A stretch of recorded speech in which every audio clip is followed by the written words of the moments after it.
I guess I didn't swag enough. Stupid fruity pebble chain. We bag enough. I, I guess I didn't swag enough. Stupid fruity pebble chain.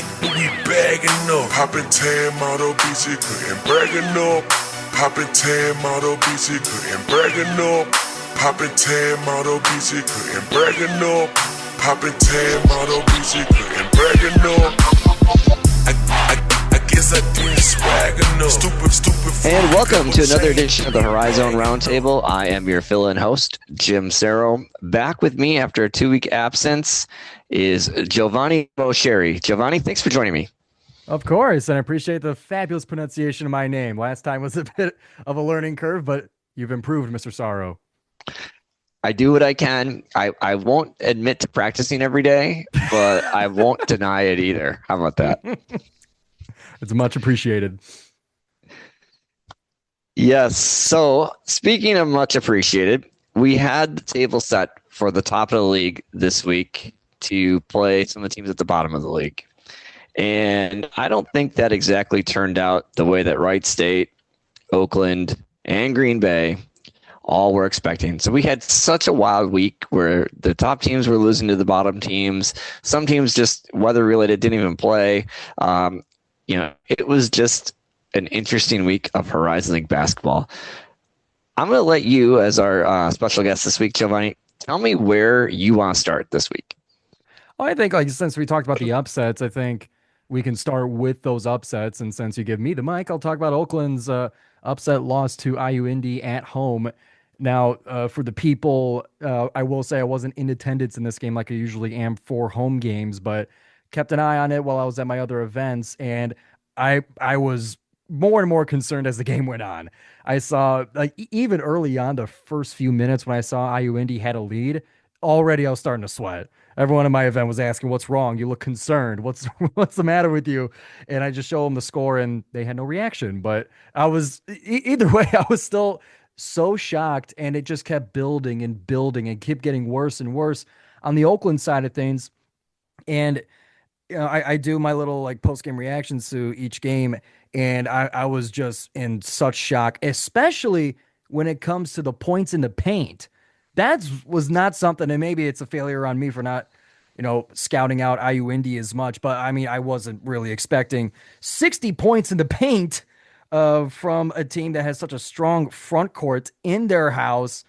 All of it just didn't make any sense to me, and it was something where I was very frustrated, but honestly, a bit of a relief came over me when I saw that pretty much a similar situation, well, maybe not in a similar style, but a similar result happened to Wright State when they hosted Cleveland State. Just very strangely, the top two teams fell to, bottom three teams at home in similarly shocking scores. So I felt a little bit better, but that was horrifying to see on Oakland's side.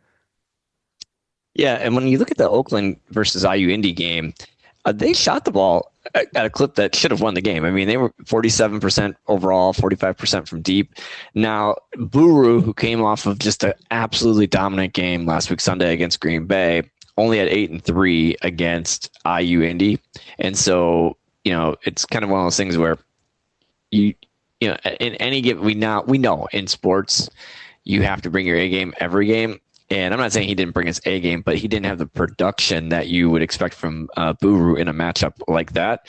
But the team shot well. But you compare that, IU Indy was really good shooting in that game. They hit 60% of their field goals, 50% from deep. They're 11 of 22. I mean, 11 of 22, that's a big number to overcome in basketball. And it's not like they were forcing a ton of turnovers or scoring a bunch of fast break points. It feels to me like the Oakland defense wasn't there at all in that game. No, not at all. And I'll make a correction to some of the stats. I said 68 points were scored in the paint. And what really shocked me, Oakland was at the free throw line for 30 attempts. They missed 11 of them, which on its own is concerning. That's 63% at home from the line. IU Indy was 2 of 3 all game long. And it still was a 18-point blowout. So none of it makes sense to me, Jim. I'm still so confused, but look, we'll get to it in a little bit. But we had a really good game to watch that taste out of Oakland's mouth, but still shocking. Yeah, and Yeah, that's coming on the heels of the last Oakland home game was Oh also yeah, shocking. So, or at least one of was the right state last Oakland home. I believe it was. Yep. it And was. Yeah. yeah, So I'm really yeah, concerned about the home crowd. which is like makes zero sense. And of course, I called out, not called out, but supported the Coach Campy's comments about getting the home crowd going. And then of course they've had two very difficult games at home in a row. But to your point, Giovanni, they went to play at Callahan Hall this weekend in the what is the name of that series called the Metro Series? Is that correct? Metro Series, yes. That is, I think that's a pretty cool name. I like that a lot. And in this particular game, they walk into Callahan, and I wouldn't say that they dominated the game, but they had a comfortable lead for much of the second half. When I was watching it, never really felt like it was totally in doubt in the second half, and they end up getting a 95-87 victory over the Titans. And when I watched that game, a couple things that I had as takeaways from that. Number one, Wells was amazing. Super dynamic. 11 of 13, 24 points. That was an amazing performance from him. But Yeah, the thing that he's I awesome. He's so much fun to watch. above the rim, he can shoot from three, he can create space. That is a really, really good Horizon League guard. Not just Horizon League, that's just a good college basketball guard right there. And where is he from again? He was like non-D1 guy, if I remember correctly. So I know he's from Queens, New York, but his background I don't have off the top of my head where he's transferring in from. Yeah, I don't remember it being D1 school. So just like talk about doing your due diligence and finding a difference maker. That's super impressive. The other thing I was really impressed by with Oakland in this game, they ran. I don't know what they call it, but I call it a single double where you've got the shooter on the baseline, back to the baseline under the basket. One screener on one side, two screeners on the other side. And they ran a progression of plays out of this that was like, one play got the shooter open, one play got Buru open in the post, another play got Hogue easy touch. It was just like you didn't know what was coming, but it was just really awesome to watch. Like Campy doing Campy things. Like he's the guy that has all the plays, and in their progression of single double plays that they had in the second half, that was unstoppable. So it was really a pretty impressive win. I think the only thing that would be concerning coming out of that win in Callahan would be the status of one of the big three forwards for them. Do we know where Garrett's at in terms of that injury? It seemed like that was not catastrophic, but not ideal either. Right. All I know is that we heard from Campy that he's probably not going to be playing Wednesday against IU Indy, and I'm not sure of how long after that, but I mean anything to kind of slow down that Oakland front court that without Oakland is down Nate Deer, who doesn't get a ton of minutes, but is just another body to give those guys some rest. They're down him. He's had surgery. He's out for the season. So now without Isaac Garrett, then that front court does get a little bit thin. There's not a lot of time for both Michael Hogue and Baru to kind of get rest without sacrificing like one of those strengths. So that will be very interesting to see. I mean, you guys will cover it in the preview, but that's a huge piece to be missing, especially against Purdue Fort Wayne when it comes up. Yeah, that is that. I didn't realize that Deer was out for the season. I know he was just kind of getting some spot minutes in the non-conference and early part of the conference season, but he's a big body. He was a 6'9", and he's a fourth or fifth year guy. So you at least had somebody you could rely on, a little experience there. And one thing that's always kind of befallen Oakland in the past, it's really hard at the Horizon League level to have like 12 guys, right? Like one, you can't play 12 guys, and two, it's hard to get 12 good guys at this level. But Coach Stampy's always relied on a tighter rotation early, and a few seasons that's really bit them through injuries. And if you don't have enough depth, you could have a great season kind of fall apart. And they've had that happen to them a couple of times, not every season, but a couple of times. And so that's something to be mindful of. Now, come Horizon League tournament on March 4th, and then down in Indianapolis, I have no doubt that the Golden Grizzlies will be ready to rock. But as we go through the last 9 games here of the conference slate for Oakland, the injury situation is something to monitor, given that they don't play a lot of guys, and they don't have a lot of guys on the bench after that, after the guys that they are playing. So something to look at. Yeah, no doubt. And yeah, I have seen that kind of happen before. Just, you put so many minutes on these few guys and, one of them blows a tire. Yeah, it'll happen. Wright State, to your point, though, it didn't cost Oakland as badly as it could have, because at the same time that Oakland was not playing their best game against the IUND Jaguars, Wright State was not exactly playing their best game against Cleveland State.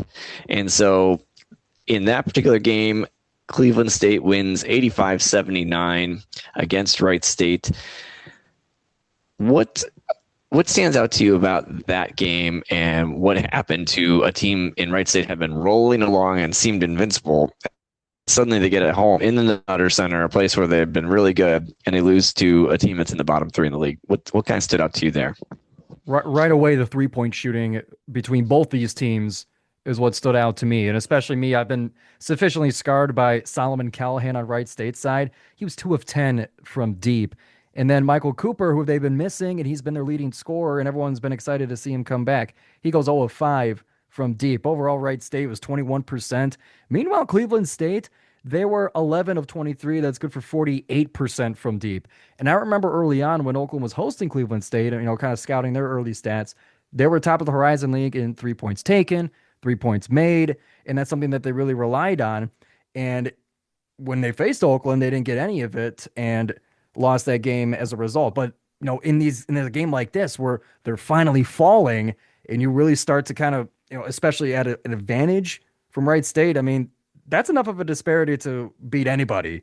11 threes made versus 5, that's going to be big enough. So that right away, that's what stood out to me. But it wasn't a total blowout like the IUND Oakland game was. This one did kind of go back and forth. Cleveland State was up by 10 points kind of early after halftime, but then Wright State came back. They were up by 8. It was tied with a minute left, and then Wright State missed the 3 of their last shots to let Cleveland State gain the lead, keep it, and go home with a win. When you're talking about the 3-point shooting there for Wright State, first of all, Wright State went on a 18-0 run at one point in time in this game. Like, I don't think you see too many times where a team goes on an 18-0 run and loses. Like, that's not exactly normal.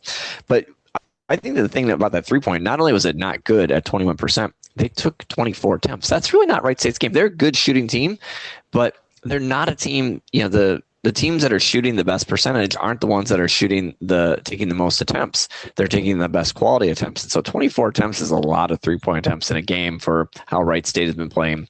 And to your greater point about Cooper, not only was he 0 for 5 for deep, but he was only 6 of 17 overall. So,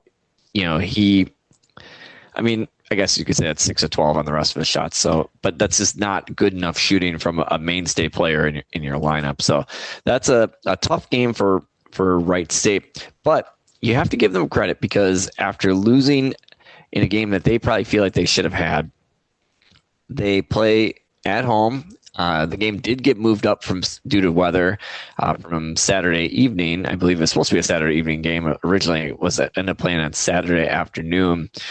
And they played Northern Kentucky at home, and they got an 88-80 win.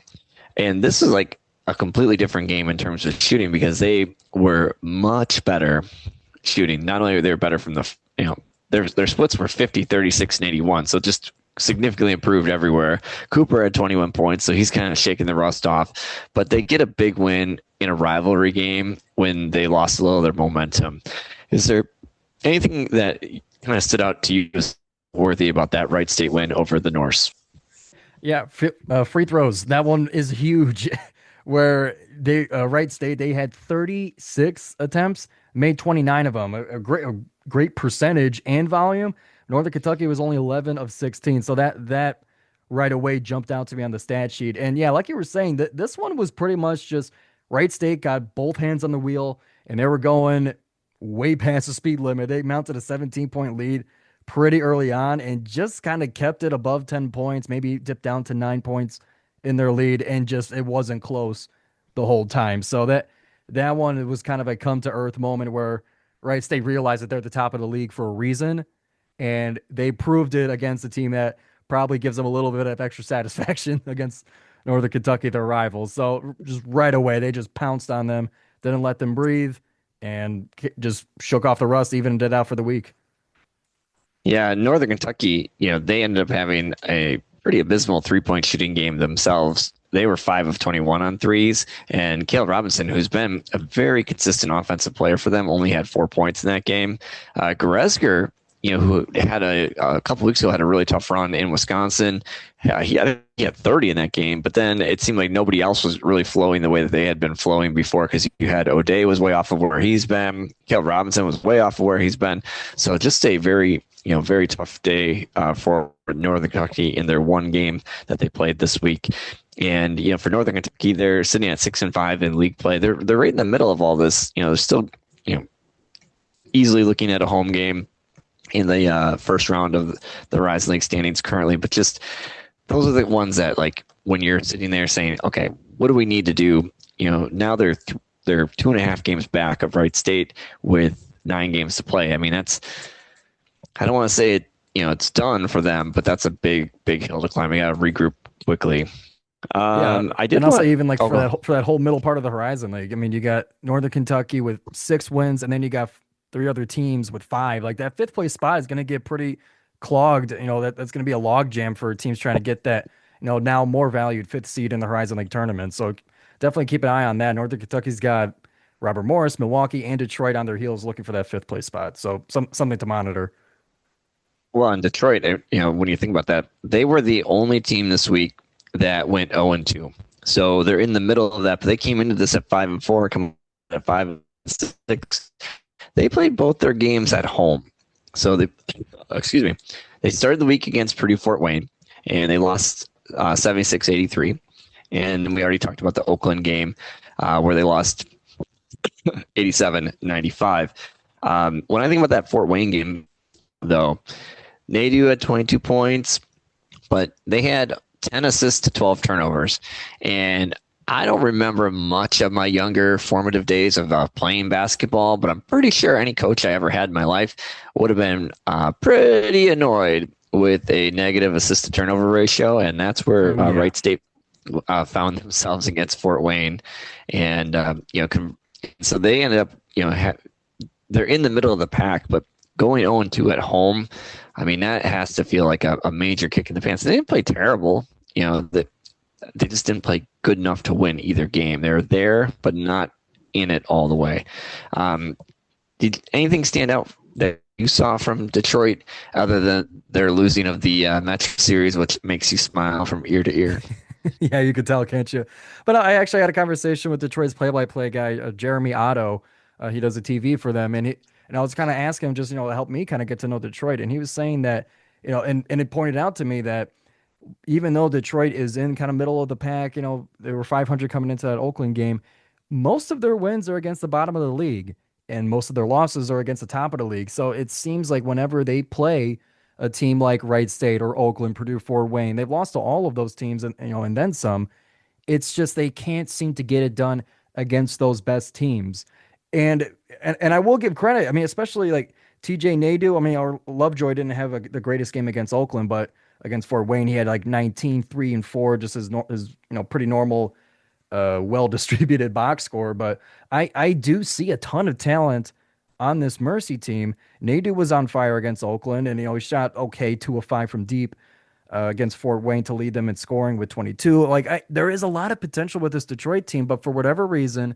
And Jeremy Otto pointed out that there's just some times where they'll just have like this 3 to 4 minute dry spell, either whether it's being flat defensively or they just can't get the ball in the hoop. Something is just, is there that is preventing them from getting these big wins. And whether it's just because they're a young team, they got a lot of, young guys, whatever the reason is, it just seems like they're not reaching the potential that they can have. Thinking back to that hot start they had at the beginning of the season, I think there were 3-1 to start league play. It's just, it's a shame. It's a shame to see, because I know they could be a lot better of a team, rivalry aside. Yeah, I think one positive you look at for them against Oakland, Legend Jeter showed up. He showed up in a big way. He had 24-9, 8 of 13 shooting. And when you think about that, Oakland's strength, they have the big guys. And Legend Jeter, he's tasked with guarding one of those guys and then, still producing. And that's really like first times this season where I looked at, box score, and I actually watched the game, but I looked at the box score afterwards and I was like, oh yeah. I mean, he seemed like he was having a good game, but like 24-9, 8 of 13 shooting, like you need a guy, you need somebody to like consistently give you production. And Nadu, he's been a very good scorer for them. And he's consistently at the top of the box score, but he's not necessarily a guy that does all the other stuff that you need. That's what made the Jeter game very impressive. 9 rebounds is, that's doing it on multiple phases of the game. Fort Wayne, though, they got that win. They had, in that particular game, they had 15 assists and only 6 turnovers, and Hadnot and Stevenson, 22 points each. They just had a just a good game. Like, they didn't do anything great, but they just did everything good or very even. They had a little production from a bunch of guys, and they got that win. So a good week for Fort Wayne because surprisingly, they're 7-3 in this league. They lost right away to Oakland. They got beat by the 2 Wisconsin teams right at the beginning of the year. But even though those stand out to me, you lose track of they have 7 other wins in this league, and they're actually in 3rd place right now at 7-3. So Fort Wayne having a very good first 10 games of the conference play. Unfortunately, they did not, due to weather, get to play their rival IU Indy today, and we're not sure when that game's going to be rescheduled. Although I heard there's a little conspiracy theory that they didn't want to play because IU Indy was playing really good basketball. That's a joke. I'm just kidding around. I'm just kidding. Be like, hey, it's 8 degrees out. We're not going to play. But no, I'm teasing. But yeah, so let's see. What else have we talked about, Giovanni? Where should we go next? Let's go. Well, I kind of want to dip into a little more into Purdue Fort Wayne if we may. Oh, yeah. I was kicking around here because I noticed like the 5-game win streak, they're right on Oakland's tail. And, and because we play them next, I was kind of getting a heads up on what they do. And I was checking around.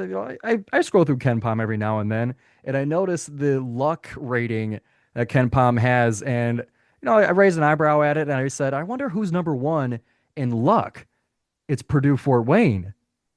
And I dug a little bit more into that. So the luck, for those who aren't familiar with this Ken Palm, it's not the best description, but the easiest way, it says on their website, the easiest one to understand is luck, which is the deviation in winning percentage between a team's actual record and their expected record using the correlated Gaussian method. So, I mean, there's some math behind it, but I just found it very interesting that Purdue Fort Wayne is, technically the luckiest team in the league, although I don't say that to discredit anything they do. It's just something to keep an eye on, something for Ken Palm fans to take a look at. But yeah, I'll just be fair. Fort Wayne scares me. They've put the work to Oakland before, and I know they're a really good team. They got John Kaufman's a fantastic coach in this league, so that's a very good team to keep an eye on. So I just want to make sure I'm on the record saying that before they kick our butts in revenge. Well, and not having Garrett is a major factor because, Fort Wayne, the strength of their team is not in the front court. The strength of their team is in the back court. And so now Oakland doesn't get to utilize their strength because they don't have all of their guys. So that's an interesting little side note for that game because you had, the 3 big guys versus the 3-headed, monster of guards and kind of, like a guy like Buru or somebody's would have had to guard a guard, but now they're not, the lineup's going to have to adjust a little bit for the Golden Grizzlies as they go up against the Mastodons.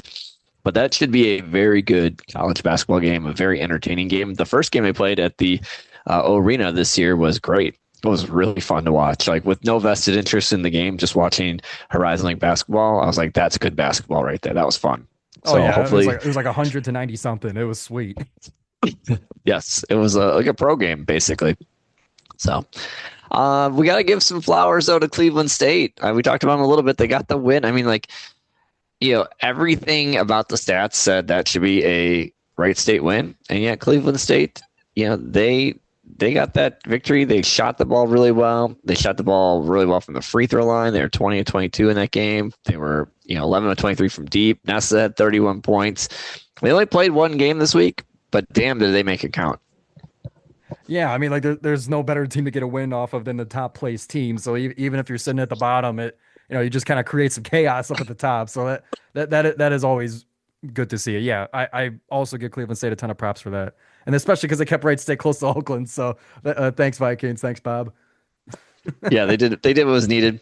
Something I feel good about for the league, though. Cleveland State's sitting in a ninth place right now. They're 3-7. Obviously, they're not having the start of the season that they wanted to, but they're on a little come up because I believe they've won two of their last three games because they got a win over Youngstown State in there as well. But when you think about it from the league perspective, last year you had a couple of teams, one of which may be located in Northeast Wisconsin, that only won 2 conference games out of 20. And so the fact that we're halfway through the first round and the bottom teams have won 3, it gives you a little feel for like maybe the bottom isn't going to be nearly as bad when this is all said and done. Like, it's bad for the league when you've got 2 teams going 2-18, 3-17. And so hopefully the Cleveland States and the Youngstowns and the IU Indies, can keep stacking. Can keep stacking a few more wins, so that we don't have anybody sitting here with that ends up at 2-18 and on a 9-game losing streak or something like that. Yeah, because I recall Detroit Mercy and IU Indy being like some of the worst teams in all of Division One just a few years ago. So not the hugest turnaround, but not being the worst is helpful, and that does make, honestly, the first round of the conference tournament, that's gonna be really interesting just because of these games this week being an example of you can't sleep on anybody. Mm-hmm. And it just helps from like the standpoint of like for the Horizon League, the goal is to do what Oakland did a couple of years ago: get in that tournament, get a better seed, win a game, win maybe 2 games. And if you have a bunch of anchor games holding you down metrics wise, that's going to make it hard to get the better seed. So I like that the bottom teams are starting to get a little wins here, getting some wins put together. Let's see. I want to go over and talk about Milwaukee. So Milwaukee starts out their week going to Robert Morris, and they lose by 12, 88-76. And then they turn around 2 days later on short notice and go to Youngstown and sneak out a 65-64 victory. What's going on with the Panthers right now? So I mean, they're kind of gutting it out. They are, injury ridden. I mean, I'm sure everyone listening, they are very aware of Milwaukee's injury struggles, but they still have a fight and a fire to power through it, and it seems. And so I see it as a credit to Milwaukee for being able to overcome that. But I'm also like, I'm continually disappointed by this Youngstown State team because I know that they're talented. I know that this is a team that has had history being one of the best in the Horizon League, and they just seem to not be able to get any of these close games done. Where this one kind of comes down to a last second. It's Youngstown State had the lead with a few seconds left, and they let up some shots, missed their own, had a turnover. Like everything just seemed to crumble at the very last seconds, leaving the Panthers with a road win. But this keeps Milwaukee in the mix of things. Like I mentioned before, there's that kind of log jam looking for that 5th place spot. Milwaukee tied with Robert Morris and Detroit at 5-6 in the league. Like this is also a team, they kind of had to, kind of reinvent themselves, re-identify themselves without those star players.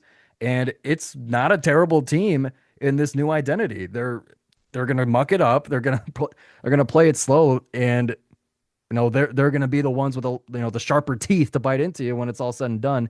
When you go by this Youngstown State game, at least.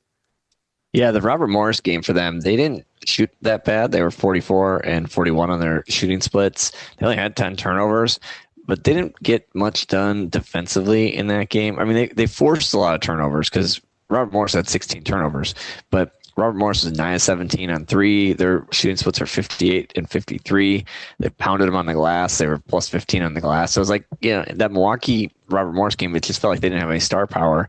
And yet they easily could have folded up shop at that point in time. 4-6, things aren't going that well. And they go 2 days later on tight turnaround. The game, I believe, was actually moved up in start time to accommodate travel things going on with the weather, and they get a Stevie Elam game winner, 65-64. Again, they didn't even shoot that well in that game, 41 30, and 69. Like those aren't numbers that jump out as, hey, we won a basketball game. But fortunately for them, Youngstown State, 16 turnovers, 7 of 26 on threes.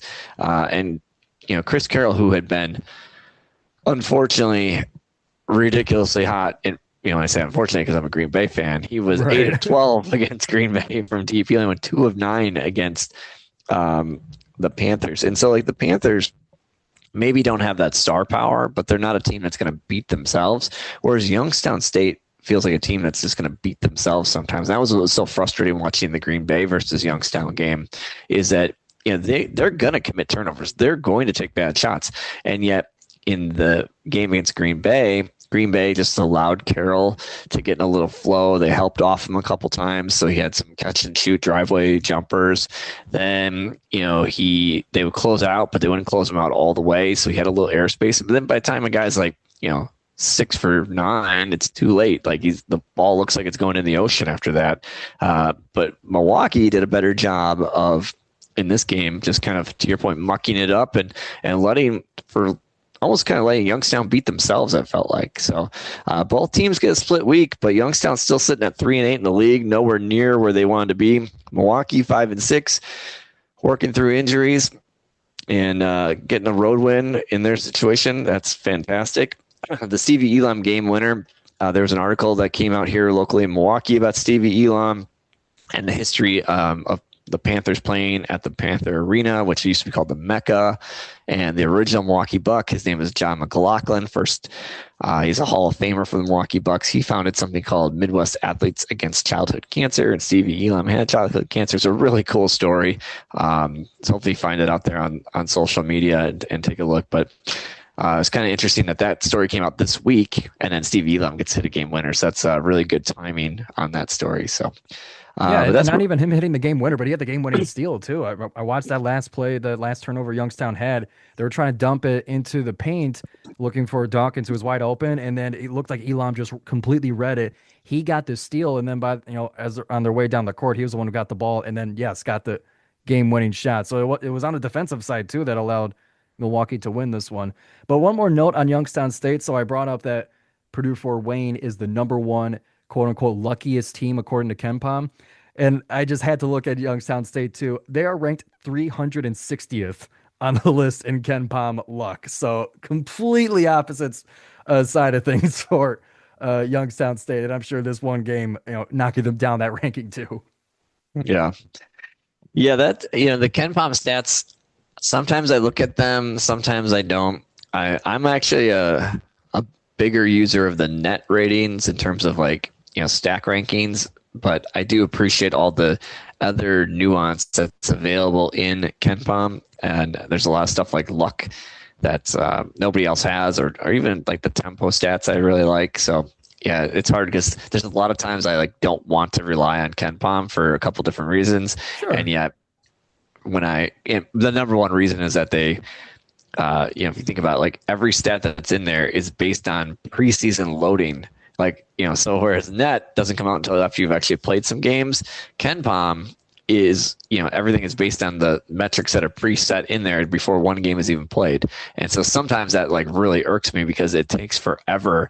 If you are a crappy team to start the season in their rankings, it takes forever to work your way up because, essentially you get discredited for the wins that you do get because it says, well, if a better team lost to you, that team must not be good. And so then it's hard to, it's like a shell game, where Right. find the rubber ball under the shells or whatever. So anyway, that's an aside. This isn't the KenPom discussion. This is a Horizon Roundtable. Yeah, I thought it was hilarious. We got two Horizon League teams at the other ends of that stat. Yep. All right. My Green Bay Phoenix, they have a split week. They go on the road. You get one game. You feel decent about that, but they just played defensively. They played terribly against Youngstown State. That's how I feel about it because they lost a game. Shooting splits were 54, 39, and 84, and they had two guys who scored 20 points or more, and those guys were combined 15 of 23 shooting. That should be a game you win. Giovanni. I mean, am I wrong in thinking that if you shoot 54% and have two guys very efficiently score 42 of your 81 points, you should be winning and not losing by 7? I mean, especially against Youngstown State, given how they played this season, I would agree. And it seems like all over, like, I mean, just me looking through all the stats of the games, it seems like a ton of times, it'll be both teams shooting really well, but they're just not shooting well enough. The other team is just like way up there, like Detroit and Purdue Fort Wayne being an example of it. It's just, you look at the stats, you can isolate it and be like, yeah, we played pretty good. Wait, the other team did what? That's the way it feels. It's nuts sometimes when it all shakes out. Yeah, in that game, Youngstown had 16 threes, and that's 48 points. Like that's hard. That's a tough one to overcome. But like I was talking about with Milwaukee, they losing on Thursday, Green Bay recovers and goes into Moon Township and gets a 71-67 win over Robert Morris. And again, Green Bay is, other than against Oakland Zone, has been really good at executing in the half court because they're not playing super fast. They're not getting a ton of fast break points. But against Robert Morris, they were 51% shooting, 27 of 53 overall. 19 assists on 27 made field goals. Go back to my younger days and those aforementioned coaches. They would have definitely liked, 2/3 of the baskets being assisted. So, and Green Bay, much smaller than Robert Morris, but killed him in the paint. 14 points. Just a really good, at cutting and finishing and finding guys in the lane. And guys like Justin Allen and CJ O'Hara are elite finishers in the lane. And so Green Bay, who played really good for about 35 minutes of that game, I mean, they were not good in the last 5 minutes, but they had enough of a lead. They held on 71-67. Big win. It keeps them kind of in at 7-4 in league play. And obviously, Robert Morris shoot very like Robert Morris is almost at the point now where they have to be shooting well, like ridiculously well, or they're not getting a win. And they fall to 6 in league play. Anything jump out to you, either the Phoenix or the Colonials? Yeah, I was going to say for your Green Bay Phoenix that the last few minutes of the game out, because a lot of times, like when I'm looking for a game and kind of like trying to sum up and get a feel for it, is I'll look at how the leads change throughout the game. Like I'll go through the play-by-play and see the point, who's leading by how much and when, and I notice with the big lead that Green Bay had during this game, it just kind of kept cascading down. I go, wait a minute, this was a really close game. I know the score indicated it such, but I didn't know if it was, like a late run by Robert Morris to cut it close. It kind of was. So that jumped out to me where it was a 3-point game with 9 seconds left. The game ended up being a 4-point game, but I was like, wow, Robert Morris had a chance to tie it. It was their 3-pointer that got it to that 3-point game. And it just that one turnover at the very end, it was what sealed it. So if I were to put a headline on this game based on what I was seeing, it would say Phoenix survive Colonials. It's kind of, was that the feeling you got from this game too? For sure. The last 15 possessions of the game, Green Bay scored 5. Only for field goal. The other, they scored a kind 5-6 from the throw line. So they got 10 points on their last 15 possessions of the game. I don't know a whole lot about advanced metrics, but I'm pretty sure less than 1 point per possession is considered not good in modern basketball. And so, they just held on. And what killed them is they ran. They have a really cool press break play that takes advantage of, teams are kind of switching and trying to deny the entry pass. They end up getting CJ O'Hara on a home run ball. He started out right in front of the ball in the left corner, comes off of one screen, ends up completely unguarded in the backcourt, catches the ball, goes up for a dunk, and then gets called for a tee for hanging on the rim. And that was just kind of summing up what was happening to the Green Bay Phoenix in that game, where even when they did something right, it still went wrong for them. And so they ended up giving back one of the 2 points right away because it was a one foul technical and a one shot technical, I should say. And so that was kind of what happened as they survived. But the key in all this is they did survive. Like at the end of the day, they're not going to look back and be like, oh man, we we struggled down in the last 5 minutes of that game, they're going to look back and be like, we went on the road and got a win. And instead of falling to 6-5 and Robert Morris also being 6-5, and Robert Morris would have had the tiebreaker because they would have swept Green Bay. Now they're 2 games ahead of Robert Morris in the standings. And that, I mean, at the end of the day, it's Al Davis, just win, baby, just win. One last team we didn't give explicitly any attention to, but we have to, even though you want to. Or maybe we'll just have 45 seconds of a moment of silence, but we didn't talk directly about IU Indy. Anything that you would like to share? Giovanni and I were kidding around before we started recording today that we were just going to of silence for our teams that lost in games that we really needed them to win. But IU Indy, I mean, yeah, they're only 2-9, but that is about as good of a win as you can get for anybody in the Horizon League. You will go on the road and put the smackdown. Coach Campy's post-game comments about their effort, not IU Indy's effort, but Oakland's effort.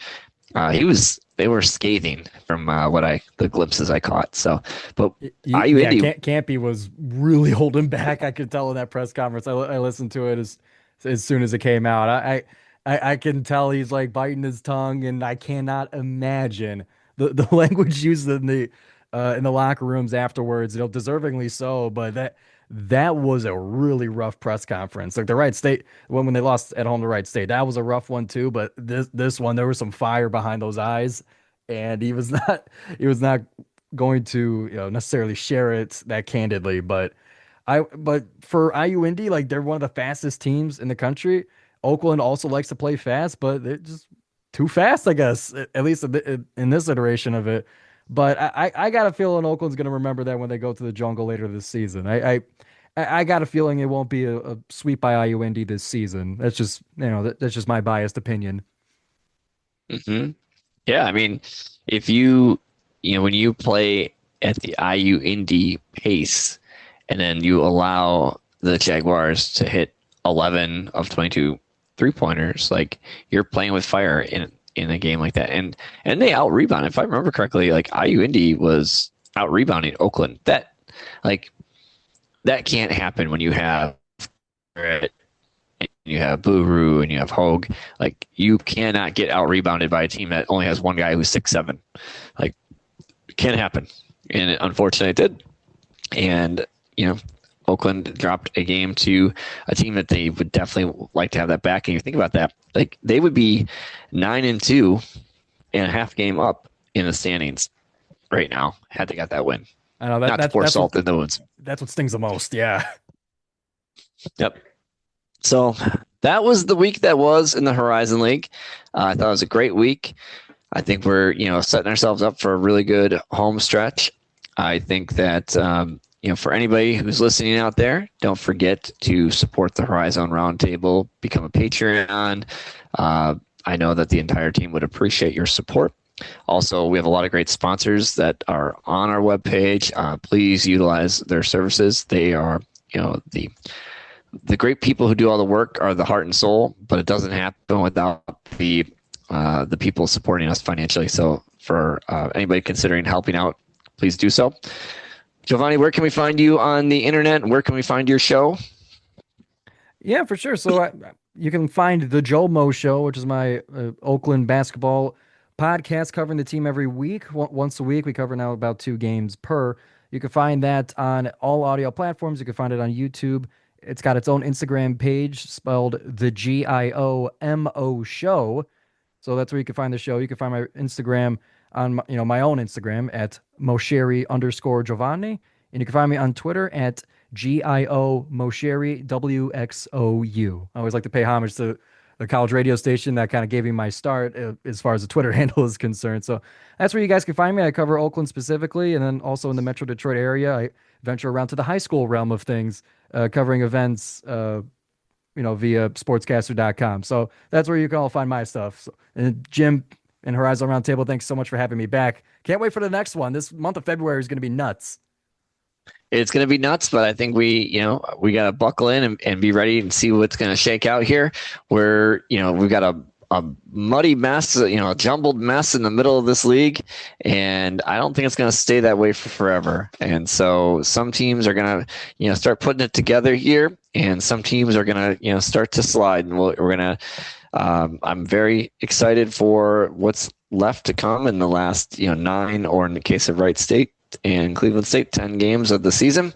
And I look forward to discussing again with you probably in 2 weeks' time. But until then, thanks everyone for listening. That is this week's episode of the Rhizome Roundtable.